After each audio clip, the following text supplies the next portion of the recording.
그런데 슬퍼할 새도 없이 날벼락 같은 일이 벌어집니다.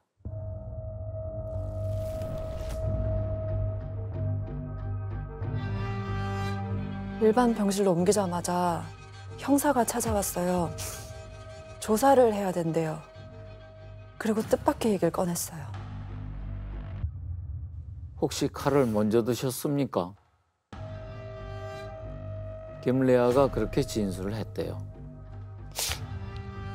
저희 딸이랑 김래아랑 둘이 집에서 자고 있었는데 내가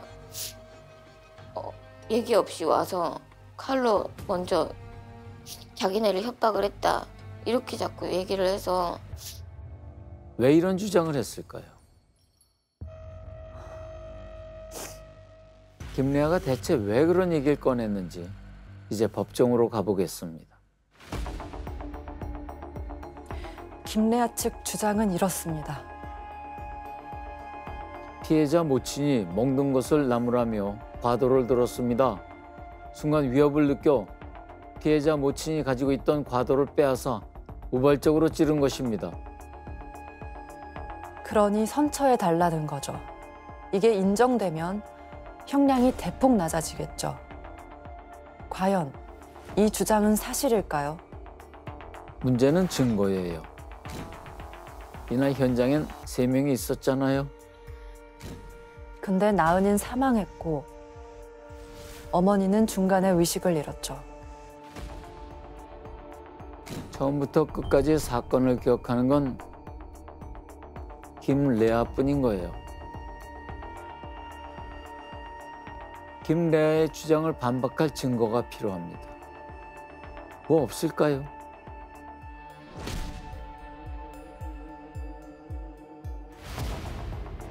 바로 그 순간 상황을 반전시킬 비장의 무기가 등장합니다. 녹음 파일이 나왔어요. 살해 당시의 상황이 고스란히 녹음된 녹음 파일이 있었어요. 의아하시죠? 어떻게 녹음이 됐는지. 어머니가 김래아를 만나러 갈 때 증거를 남기려고 하셨잖아요. 그래서 혹시나 싶어서 휴대폰 녹음 버튼을 눌러 놓으셨대요.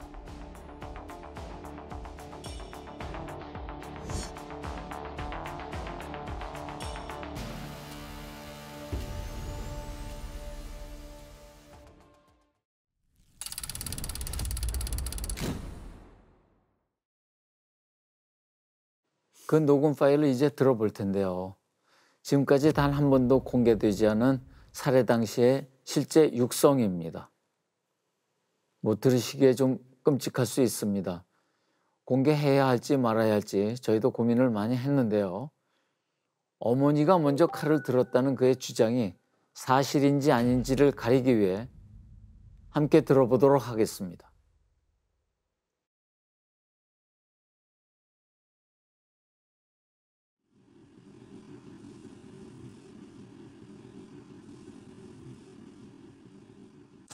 보니까 애 몸에 멍자국, 목도 이거 손가락 자국이 여기 이렇게 있고, 뭐 어떻게 된 거예요? 얘기를 가서 들어가야 될 것 같은데.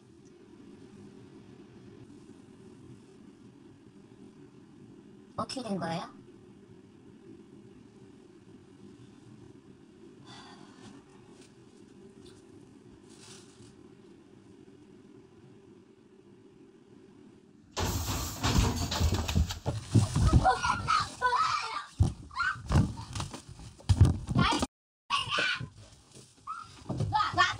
야, 경찰 불러!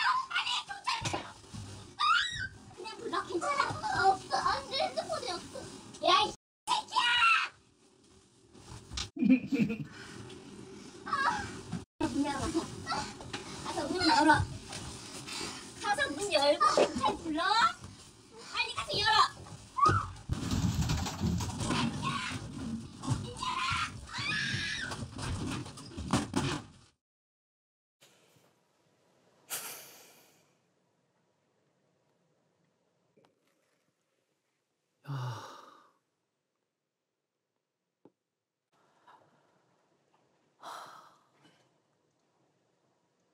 근데 칼을 잡았을 때도 얼굴색도 하나도 안 변했어요. 집에 들어와서 안녕하세요 인사하던 그 똑같은 그 표정이고 뭐 어떻게 잘못된 표정 그런 게 없었어요. 그냥 다 똑같았어요. 그러니까 더 무서워요. 정상적인 사람이 아니에요. 그때 어머니가 먼저 칼을 든 것 같아요? 일단 어머니는 너무 침착하게 말씀을 하고 계신 상태였고 그렇죠. 뭔가 만약에 어머니가 먼저 칼을 들었다면 뭔가 반응이 있어야 되잖아요. 뭐 놀라는 반응이라든지 뭐 하시는 거냐라든지 내려놓으세요라든지 뭐라도.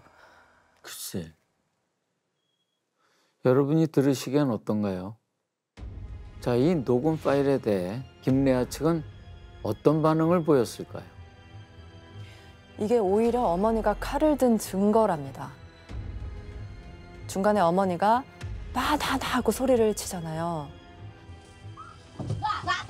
야, 경찰 불러. 그 이유가 어머니가 들고 있던 칼을 김래아가 뺏으려고 하니까 그거 놓으라고 소리를 친 거다. 이런 주장이에요. 자연 씨는 어떻게 들었어요? 놀란 어머니 목소리랑 겁에 질린 딸 목소리랑 중간에 웬 웃음소리가 있고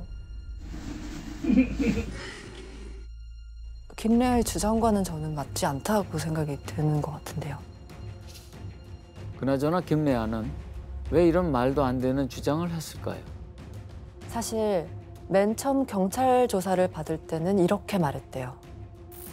나은이랑 둘이 있는데 어머니가 새벽에 불쑥 찾아왔어요. 그리고 칼을 꺼내 들었어요. 그러다가 어머니가 깨어났다는 얘기를 듣고는 말을 바꾼 거예요. 나은이랑 같이 있었단 말은 쏙 빼고 어머니가 먼저 칼을 들었다고만요. 왜 그랬을지 이유가 짐작이 되십니까? 죽었는 줄 알았으니까 그렇게 말한 것 같아요. 김래아 있을 때 2번 정신을 잃었던 것 같아요. 그래서 그냥 죽었다고 생각한 것 같아요.